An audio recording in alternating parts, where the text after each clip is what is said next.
Jake Morrison crouched in the maintenance tunnel, watching the patrol robot glide past below them. The machine moved in perfect straight lines, scanning with blue lights that swept back and forth across the corridor. Its movements were precise and predictable, just like everything else on the alien ship. 30-second intervals, Ben Hughes whispered, timing the robot's pattern. It follows the same route every time. Dr. Amy Foster was studying a junction box that controlled the ship's lighting systems. She had removed the cover using one of their improvised tools and was examining the alien technology inside. Their power distribution is incredibly efficient, but it's also centralized. If we could overload the main circuits ... the whole section would go dark, Jake finished. How long would that give us? Maybe 5 minutes before their backup systems. Activate, Amy replied. But 5 minutes of darkness and confusion could be enough. They were 3 levels below the command center now, moving through a maze of service tunnels and maintenance shafts. Amy's electromagnetic interference device was still working, keeping them invisible to the ship's sensors, but Jake knew their luck wouldn't last forever. They needed to move fast. Ben had been modifying their makeshift weapons during their journey. The metal bars from the bed frames had been shaped into clubs and prying tools. Amy had created small explosive devices using chemicals from the ship's cleaning supplies. They were crude weapons compared to alien energy guns, but they would have to be enough. There, Amy said, pointing to a ventilation grate that led to the upper levels. That should take us close to the command center. But once we leave this tunnel, we'll be in their main corridors. No more hiding? Jake nodded. Then we do this fast and hard. We hit their security systems first, then we go for their leader. They climbed through the ventilation shaft, moving carefully to avoid making noise.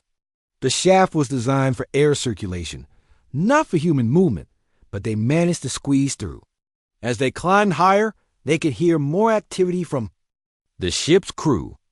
Alien voices echoed through the corridors, discussing preparations for the attack on human colonies. When they reached the upper level, Jake peered through a grate into the main corridor. This part of the ship was much more heavily guarded. Zephyrian soldiers in gleaming armor patrolled in groups of 3, carrying energy weapons that hummed with power. The walls were covered with security sensors that swept constantly for intruders. Too many guards, Ben observed. We need a distraction. Amy was already working on that problem. She had connected her explosive devices to the ship's electrical system, creating a chain reaction that would overload multiple power circuits at once. When I trigger this, it will cause failures throughout this entire section. Emergency lights, security systems, communications, everything will go offline. How long do we have to get to the command center? Jake asked. 3 minutes, maybe 4, Amy replied. After that, their engineers will reroute power and restore systems. Jake felt his heart rate increase. 3 minutes to fight through unknown. Numbers of guards, penetrate the most secure area of the ship, and capture the alien leader. It seemed impossible, but impossible was better than hopeless. Do it, he said. Amy triggered her device. For a moment, nothing happened. Then the lights went out. Emergency alarms began wailing throughout the ship as backup power systems struggled to compensate for the overloaded circuits. Red emergency lights flickered on and off, creating a chaotic pattern of shadows and light. In the confusion, Jake kicked open the ventilation grate and dropped into the corridor. The Zephyrian guards were completely unprepared for the power failure. Their advanced sensors and communication systems had stopped working, leaving them blind and confused. They called out to each other in their musical language, trying to coordinate their response. But their rigid training had not prepared them for this kind of emergency. Ben appeared beside Jake, carrying his improvised club. The first alien guard turned toward them, raising his energy weapon, but Ben was faster. He struck the guard's weapon arm with his metal bar, and the energy gun clattered to the floor. The alien stumbled backward, making a high-pitched sound of pain and surprise. Amy emerged from the ventilation shaft, carrying her remaining explosive devices. "The command center is 50 meters ahead," she said, "but there will be more guards." They ran down the corridor, using the confusion and darkness to their advantage. More Zephyrian guards appeared, but they were disoriented and slow to react. The aliens had become too dependent on their technology. Without their sensors and communication systems, they were almost helpless. Jake tackled one guard who was trying to block their path. The alien was taller and stronger than him, but Jake had been trained in close combat. He used the alien's own momentum against him, throwing him into the wall. The guard collapsed with a musical cry of confusion. Ben was fighting two guards at once, using his metal club to deflect their energy weapons while Amy worked to overload more of the ship's systems. Sparks flew from wall panels as the electrical grid continued to fail. The emergency alarms were so loud that it was difficult to think clearly.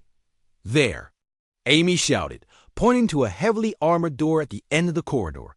"That's the command center." The door was guarded by 4 Zephyrian soldiers in ceremonial armor. These guards were different from the others, larger, more alert, and carrying weapons that still seemed to be working despite the power failures. They had taken defensive positions and were waiting for the humans to approach. "Their weapons are still active," Ben observed. "They must have independent power sources." Jake studied the guards' positions.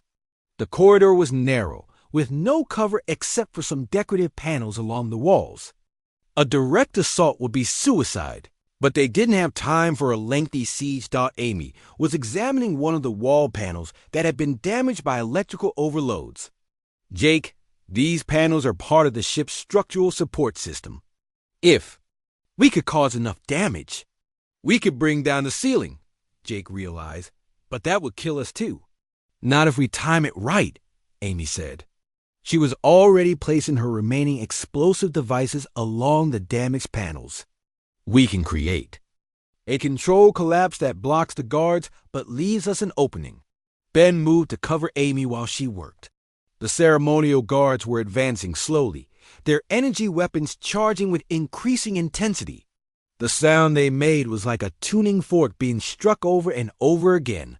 "Ready," Amy announced. "When I trigger this, we have about 10 seconds before the ceiling comes down.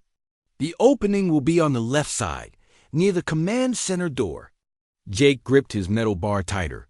"Do it." Amy triggered the explosives. The decorative panels exploded outward, sending fragments of alien metal flying through the corridor. The ceiling groaned and began to buckle. The Zephyrian guards looked up in alarm as chunks of debris started falling around them. Jake, Ben, and Amy ran toward the left side of the corridor as Amy had predicted. Behind them, a section of the ceiling collapsed with a thunderous crash, blocking the guards and filling the air with dust and smoke. They had created a gap just large enough to reach the command center door. The door was locked with some kind of energy field, but Amy's interference device was still working. The field flickered and failed, allowing Ben to force the door open with his metal bar. They burst into the command center, ready for whatever they might find. The command center was larger than Jake had expected. It was filled with holographic displays showing the positions of the Zephyrian fleet and human colonies. At the center of the room, on a raised platform, stood the most impressive alien Jake had ever seen. High Arbiter Zalthus was twice the size of the other Zephyrians, with silver skin that seemed to glow with its own light.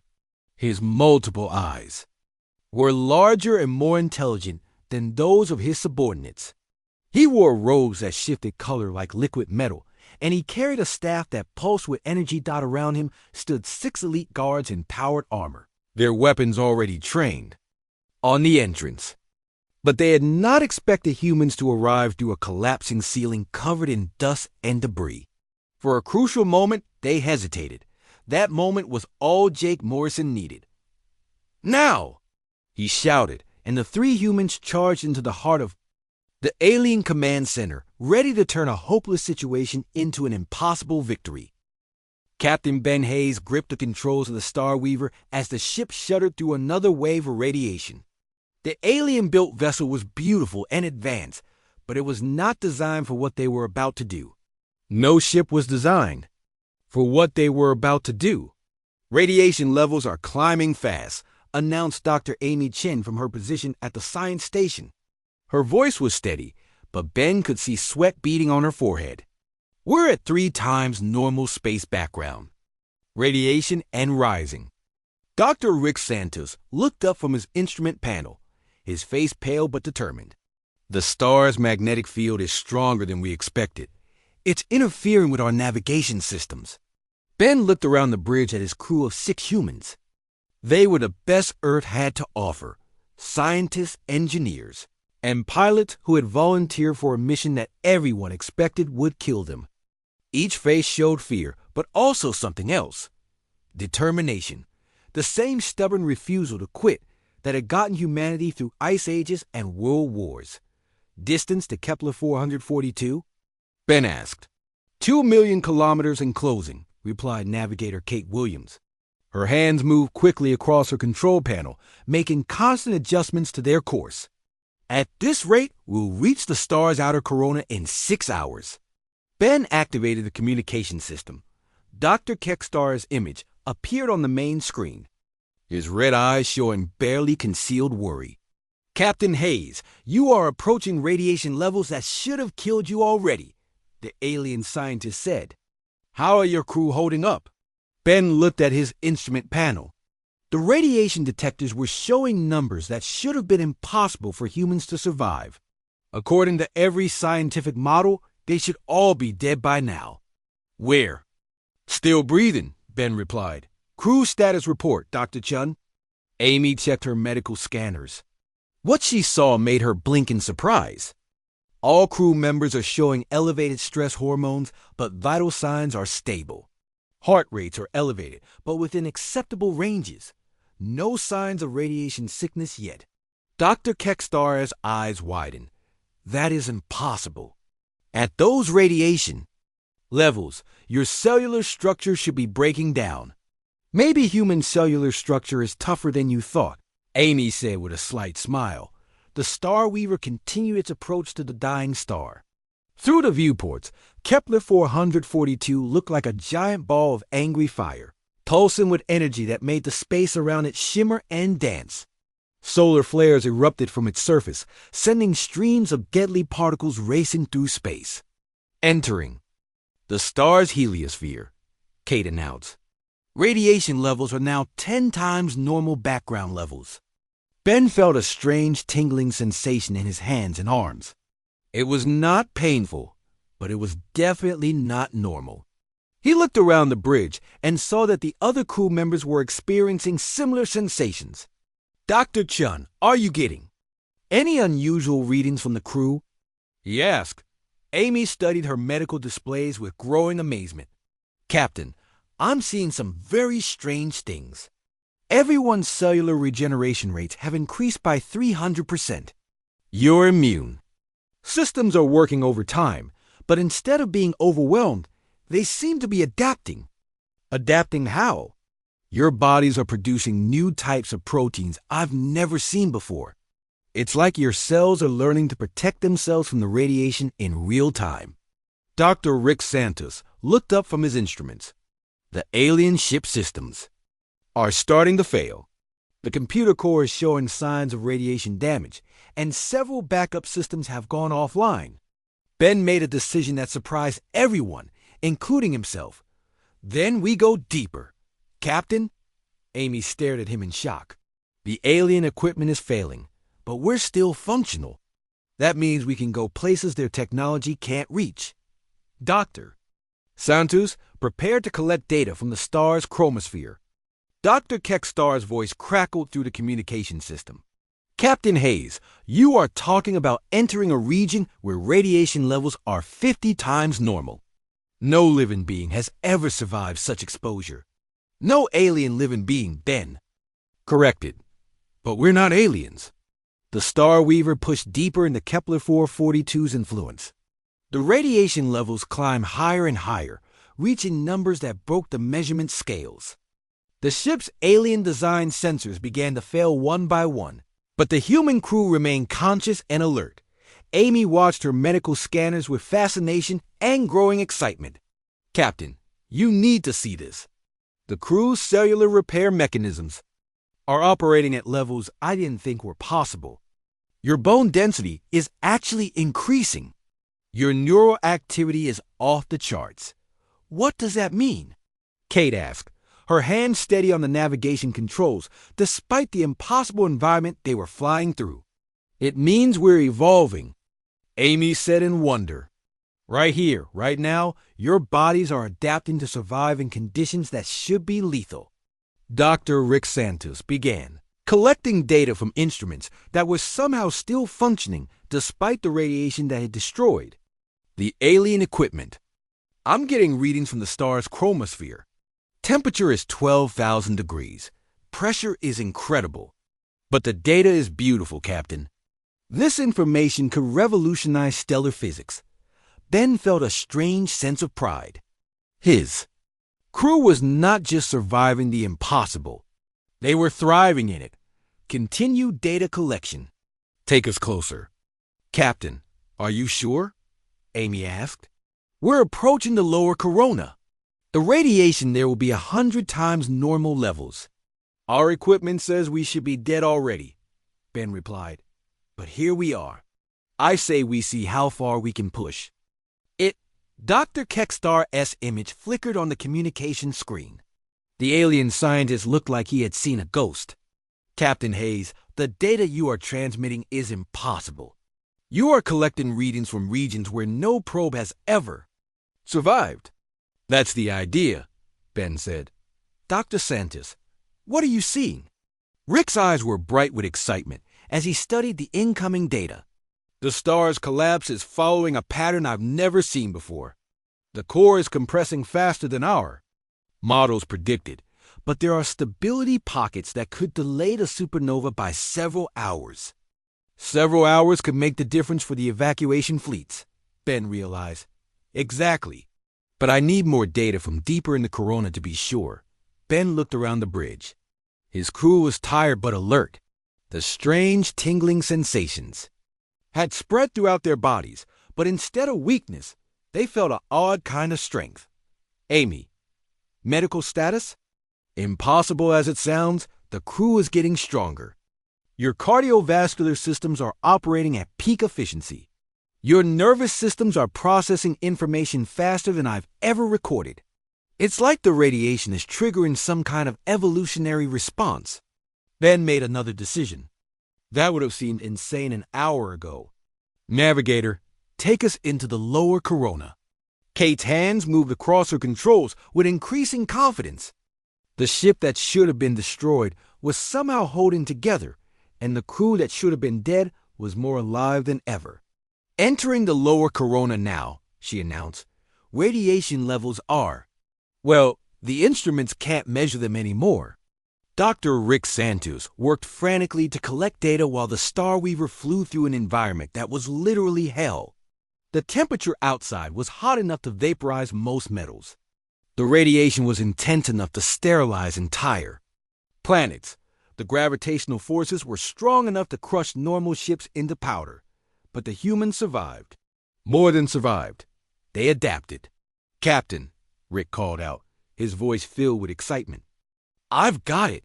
The star's collapse sequence. I can predict exactly when the supernova will occur. Ben activated the communication system to transmit the data to Dr. Kekstar. The alien scientist's face appeared on the screen. But now he looked completely different. The arrogance was gone, replaced by something that might have been awe. Dr. Kekstar, Ben said, we're transmitting the stellar collapse data now. This should give your evacuation fleets the timing they need to reach safety. Dr. Kekstar was quiet for a long moment. When he spoke, his voice was different than Ben had ever heard it. Captain Hayes, the alien scientist said slowly, you and your crew have just accomplished something that every expert in the galaxy said was impossible. You have survived in an environment that should have killed you instantly, and you have gathered data that will save billions of lives. Ben looked around at his crew. They were tired, changed, but alive and victorious. We're not finished yet. Ben said, "There's still more data to collect." And with that, the Star Weaver pushed even deeper into the heart of the dying star. Dr. Kekstar stood in the command center watching the evacuation reports scroll across the screens. The numbers were not good. The transport ships were moving as fast as they could, but Kepler 442 was dying faster than anyone had predicted. The star's core was collapsing ahead of schedule, and the supernova could happen at any moment. "Sir, we have a problem," Dr. Vexali announced, her multiple eyes blinking rapidly. "The evacuation fleets from the outer planets are reporting engine failures. The radiation from the dying star is affecting their navigation systems." Dr. Kekstar's clawed hands clenched into fists. "How many ships are affected?" "Approximately 60% of the fleet, sir. They are flying blind, trying to navigate by visual reference alone. At this rate, they will not reach the safe zones before the star explodes." The room fell silent, except for the humming of computers and the distant sounds of emergency communications. Dr. Kekstar stared at the tactical displays showing the positions of all the evacuation ships. Red dots marked the ships that were in trouble. There were too many red dots. "We need better data." "About the star's collapse sequence," Dr. Kekstar said finally. "If we can predict exactly when the supernova will occur, we can guide the ships to safety more efficiently." Professor Quillix's crystalline form chimed softly. "Sir, we have discussed this already. No probe can survive close enough to the star to gather that data. The radiation levels would destroy any equipment we send." Dr. Kekstar was quiet for a long moment. Then, against every instinct he had, he made a decision that would have seemed impossible just months ago. "Contact Earth," he said. The other scientists in the room turned to stare at him. Dr. Vexali's eyes widened in surprise. "Sir, did you say Earth?" she asked. "You heard me correctly. Contact the humans." Professor Quillix's crystalline body flickered what might have been confusion. "Sir, with respect, the humans were rejected from the collective because they are biologically inferior. What could they possibly offer in a situation like this?" Dr. Kekstar's red eyes narrowed. "They have technology. Primitive technology, perhaps, but sometimes primitive solutions work where advanced ones fail. And they have something else." "What is that, sir?" "They have nothing to lose. And beings with nothing to lose sometimes accomplish impossible things." Within hours, the communication link to Earth was established. Dr. Jake Morrison appeared on the main screen, looking tired but alert. Behind him, Dr. Lisa Park was visible, working frantically at a bank of computers. "Dr. Morrison," Dr. Kekstar began, his voice stiff with reluctance, "I am contacting you because the collective faces a crisis." Jake's expression remained neutral, but Dr. Kekstar could see the surprise in his eyes. "What kind of crisis?" Dr. Kekstar quickly explained the situation with Kepler 442. As he spoke, he watched Jake's expression change from surprise to concern to determination. 4 billion lives, Jake said quietly when Dr. Kekstar finished. "What do you need from you?" The question caught Dr. Kekstar off guard. He had expected the humans to gloat, to remind him of their rejection, to demand apologies. Instead, Jake Morrison was asking how humanity could help. "We need better data about the star's collapse sequence," Dr. Kekstar explained. "But the radiation levels around the star are too high for any of our species to survive. Our probes are destroyed before they can gather useful information." Lisa Park stepped forward into the camera's view. "What kind of data do you need?" Dr. Kekstar was surprised by the directness of her question. "We need readings from the star's corona and chromosphere. Temperature, pressure, radiation levels, gravitational fluctuations. The closer to the core, the better." "And you're saying none of your species can survive close enough to get that data?" "That is correct. The radiation would kill any known life form within minutes." Lisa and Jake exchanged a look. Dr. Kekstar saw something pass between them, some kind of silent communication. "We might be able to help," Lisa said. Finally, Dr. Kekstar felt a surge of hope, followed immediately by skepticism. How? We've been working on advanced radiation shielding technology. It's still experimental, but our latest tests show significant improvements in radiation resistance. Combined with our adaptive biology, we might be able to survive closer to the star than your species. Double quotes, Dr. Techstar wanted to laugh. The idea of humans surviving where a superior species could not was absurd. But 4 billion lives were at stake, and he had no other options. What exactly are you proposing? He asked. Jake. Step forward. We propose sending a human crew on a modified ship to gather the data you need. We'll pilot a specially designed probe into the star's outer corona to collect readings about the collapse sequence. That is suicide, Dr. Kekstar said flatly. Maybe, Jake replied. But if we succeed, we could save those 4 billion lives. And if we fail, well, you'll only lose a few humans that you don't think are worth much anyway. Dr. Kekstar felt his face flush with anger at the human's words. But he also felt something else. Shame. The human was right. Dr. Kekstar had dismissed their entire species as worthless. Now they were offering to risk their lives to save beings they had never met. Even if you could survive the radiation, Dr. Kekstar said, how would you navigate so close to the star? The gravitational forces would crush most ships. Lisa smiled for the first time since the conversation began. We've been thinking about that too. Human ships are built differently than yours. We're used to dealing with limitations, so we build things to be flexible rather than perfect. Our ships might be able to bend without breaking.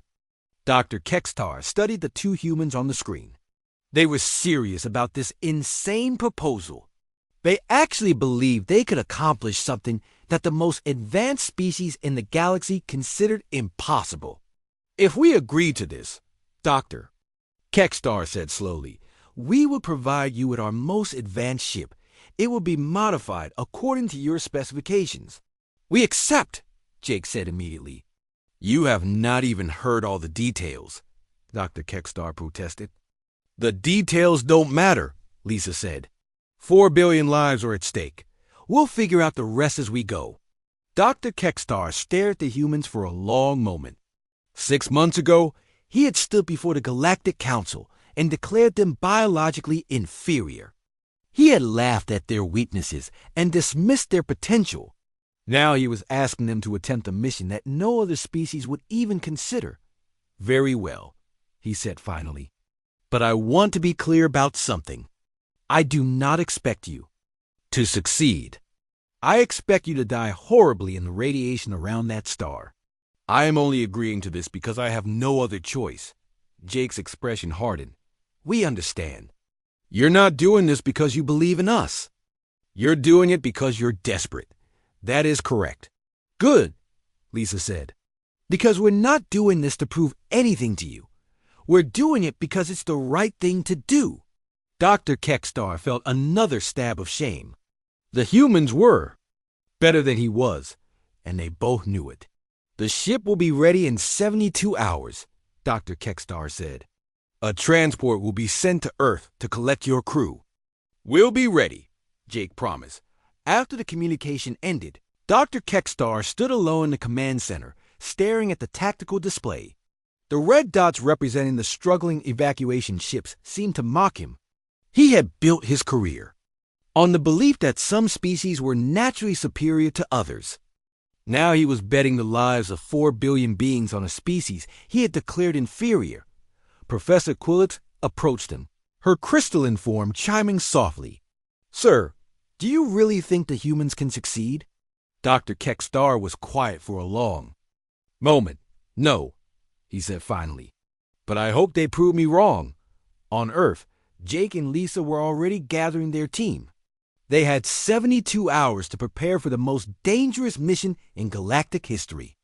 They will be flying into the heart of a dying star, facing radiation that could kill them in seconds, racing against time to save billions of lives. Are you sure about this? Jake asked as they worked.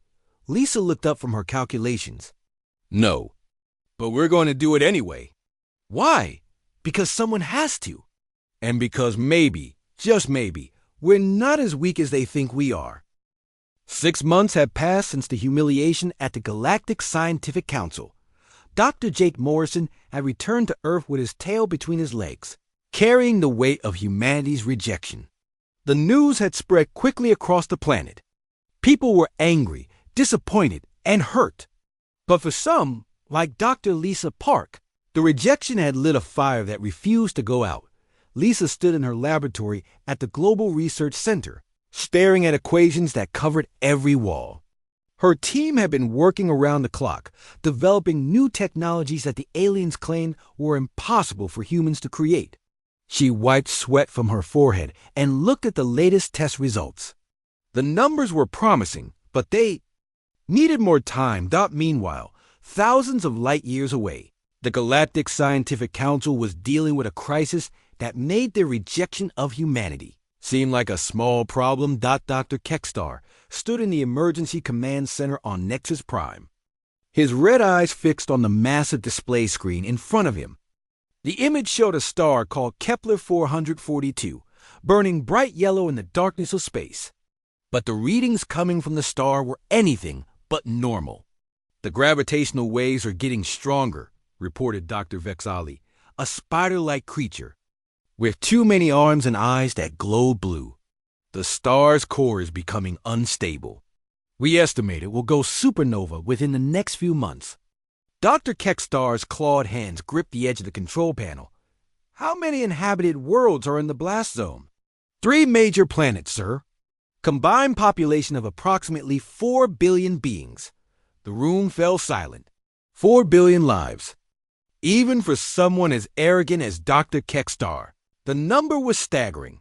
Professor Quillix, the crystalline being, chimed in with a voice like breaking glass. The evacuation fleets are already moving, but they cannot transport everyone in time. The distances are too great, and our ships are not fast enough. Dr. Kekstar studied the data streaming across multiple screens. The star was dying, and when it died, it would explode with the force of 1 billion atomic bombs. The shock wave would travel at incredible speed, turning entire planets into dust. What about the stellar collapse models? Dr. Kekstar asked. Can we predict the exact timing? Dr. Vexali's multiple eyes blinked in sequence. The models are incomplete. We need more data about the star's core composition and the exact sequence of the collapse. Without that information, we cannot accurately predict when the supernova will occur. Then get that data, Dr. Kekstar snapped. Sir, that would require sending a probe directly into the star's outer layers. The radiation levels alone would destroy any known materials within minutes. No living being could survive long enough to collect the needed information. Dr. Kekstar was quiet for a long moment. His mind was racing, calculating possibilities. The logical part of him knew that Dr. Vexali was right. No known species could survive in the environment around a dying star. The radiation would cook their cells. The gravitational forces would crush their bodies. The heat would turn them to ash in seconds. But another part of Dr. Kekstar's mind was thinking about something else entirely. Something that most scientists would consider impossible and dangerous. What if we could somehow study the star's core directly? He said quietly. The other scientists in the room turned to look at him. Professor Quillix's crystalline form flickered with what might have been surprise. Sir, that would be suicide, Dr. Vexali said. Even our most advanced probes cannot survive those conditions. The radiation alone would destroy any electronic systems, and no biological entity could possibly survive. I am aware of the risks, Dr. Kekstar replied. But the scientific value would be enormous. We could learn things about stellar physics that have never been discovered before. We could revolutionize our understanding of how stars die and how supernovas work. Dr. Kekstar walked to his private office, his mind spinning with possibilities. He had spent his entire career studying stars, but always from a safe distance. The idea of getting close enough to actually touch a dying star, to study its core during the final moments before explosion, was both terrifying and exciting. He activated his computer and began running simulations. Every single one showed the same result: instant death for any known life form. The radiation levels were simply too high. The gravitational forces were too strong. The heat was too intense. But Dr. Kekstar was not ready to give up. He had built his reputation on doing things that other scientists said were impossible. This would be his greatest achievement if he could find a way to make it work. He began planning in secret. The official mission was to evacuate the threatened planets as quickly as possible. But Dr. Kekstar started designing a private experiment that would attempt to study the dying star up close. He knew it was dangerous. He knew it was against regulations.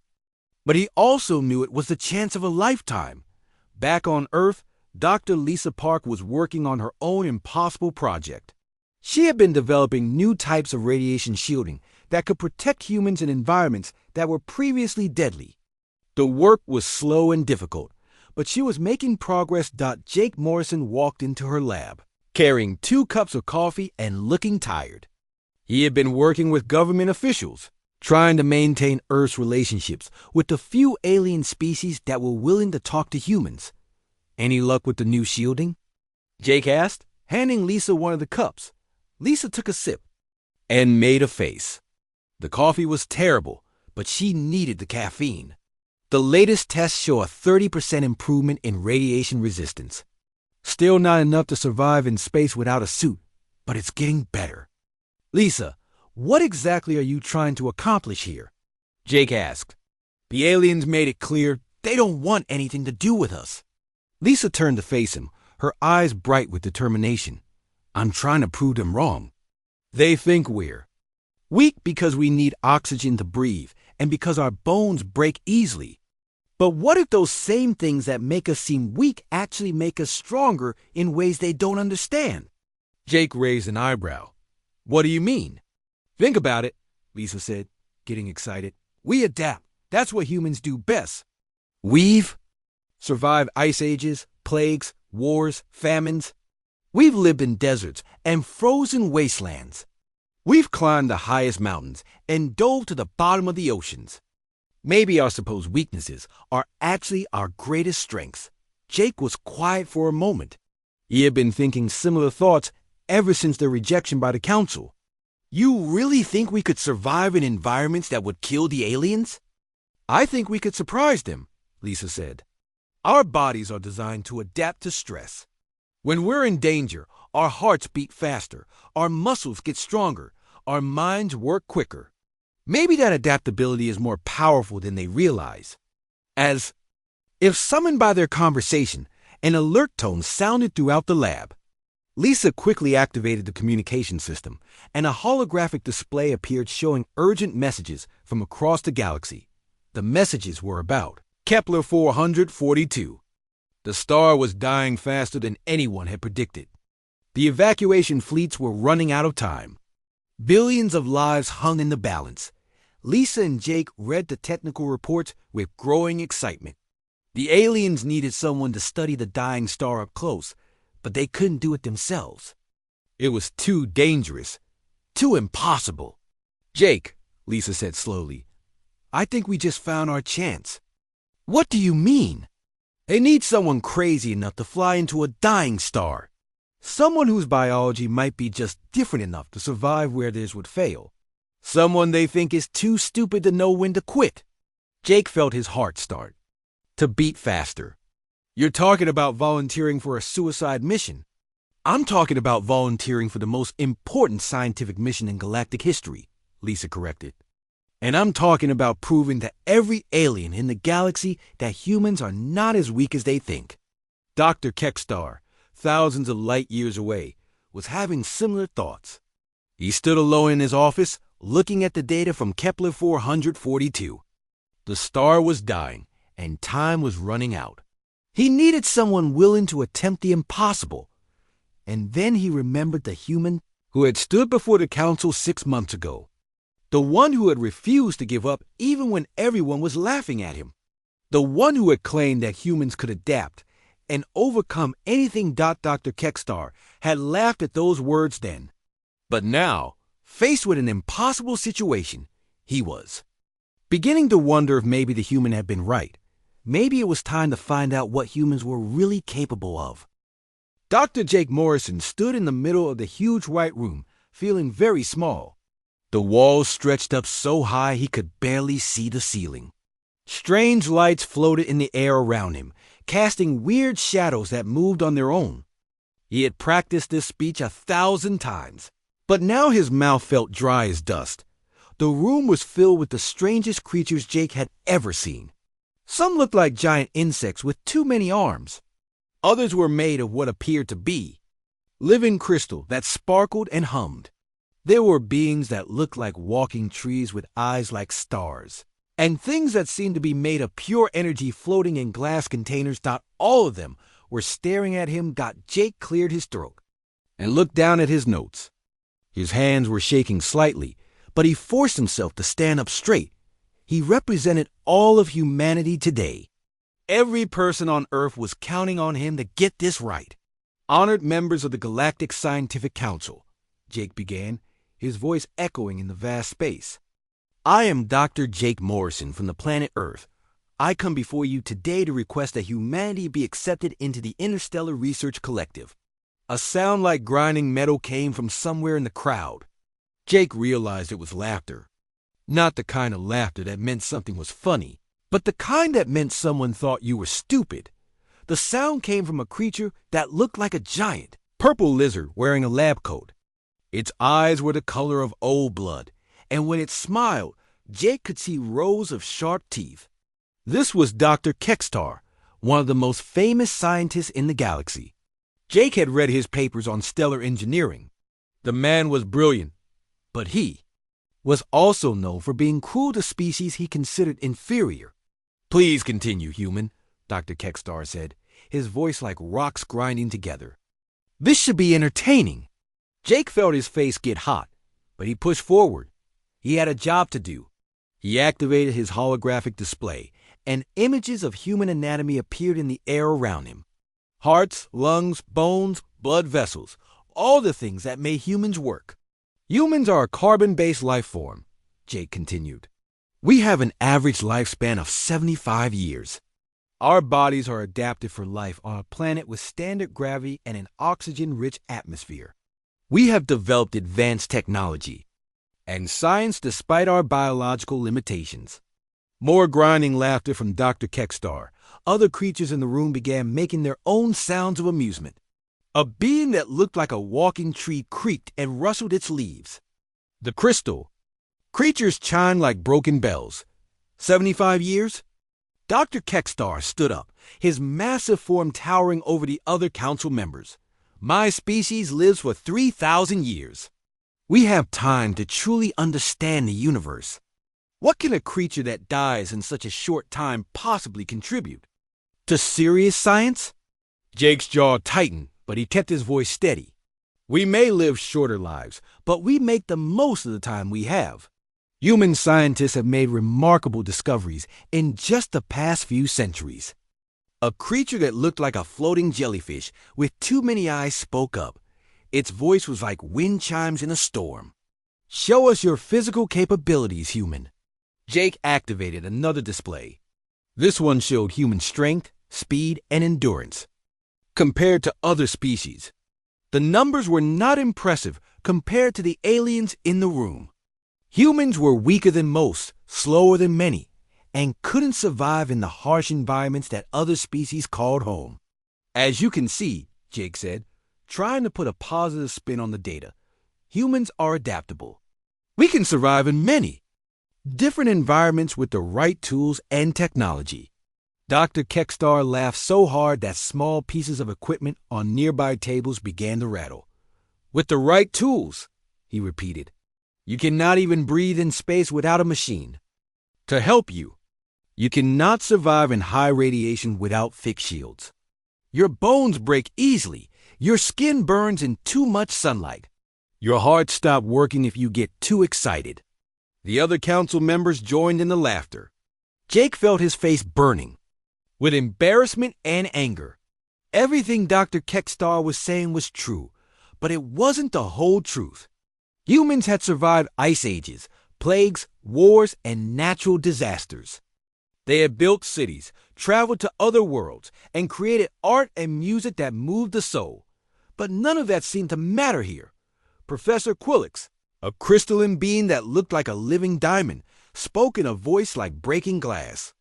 Your cellular structure is primitive. Your organs are inefficient. Your nervous system is slow. Your immune system is weak. Why should we waste our time with such an inferior species? Jake felt something break inside him. All the preparation, all the hope, all the dreams of humanity joining the greater galactic community. It was all falling apart. But he had come too far to give up now. We may not be the strongest or the fastest, Jake said, his voice getting louder. We may not live as long as you do. But we have something that you seem to lack, the ability to keep trying even when everyone tells us we're not good enough. The room fell silent. Dr. Kextar's red eyes narrowed to slits. You have courage, human, the alien scientist said. But courage without capability is just stupidity. The universe is dangerous. It will kill the weak without mercy. Your species is too fragile to survive in the environments where real science happens. We adapt, Jake said firmly. We learn. We overcome. Do you? Dr. Kextar activated his own display. It showed images of the most dangerous places in the galaxy. The hearts of stars, the event horizons of black holes, the cores of exploding planets. Could your precious adaptability save you here? Could your determination protect you from radiation that will cook your cells in seconds? Could your courage keep you alive in gravitational fields that will crush your bones to powder? Jake looked at the images and felt his heart sink. He couldn't lie. No human could survive in those places. Even with the best technology, they would die in moments. I thought not, Dr. Kextar said with satisfaction. The Interstellar Research Collective explores the most extreme environments in the universe. We study phenomena that will destroy your entire species. We have no use for creatures who cannot even survive without breeding machines. The council members began to murmur among themselves. Jake could tell they were getting ready to vote, and he knew what that vote would be. Professor. Quillix's crystalline form chimed softly. The council will now vote on humanity's application to join the Interstellar Research Collective. The vote was quick and brutal. Not a single council member voted in favor of accepting humanity. The rejection was unanimous. Dr. Kextar stood up again, his massive form casting a shadow over Jake. Your application is denied, human. Your species is biologically inferior and unsuited for serious scientific endeavors. Perhaps in a few million years of evolution, you might become worthy of our attention. Until then, stay on your little planet and leave real science to those capable of it. Jake felt like he had been punched in the stomach. All of humanity's hopes and dreams crushed in a matter of minutes. He gathered his materials with shaking hands, his face burning with shame and anger. As he walked toward the exit, he could hear the council members still laughing and making jokes about human weakness. The sound followed him all the way to the door. In the hallway outside, Jake stopped and leaned against the wall. He pulled out his communication device and activated the connection to Earth. Dr. Lisa Park's face appeared on the screen. She had been watching the whole thing. Jake, she said softly, I'm so sorry. Jake looked at his friend and colleague. Lisa was one of the smartest people he knew, and one of the strongest. If anyone could find a way to prove the aliens wrong, it would be her. They think we're weak, Jake said, his voice hoarse with emotion. They think we're inferior. Lisa's eyes flashed with anger. Then we'll have to prove them wrong. Jake nodded slowly. The aliens had made a mistake today. They had not just rejected humanity, they had insulted them. And humans, Jake knew, had a long history of proving their doubters wrong. The war of words was over. Now the real work would begin.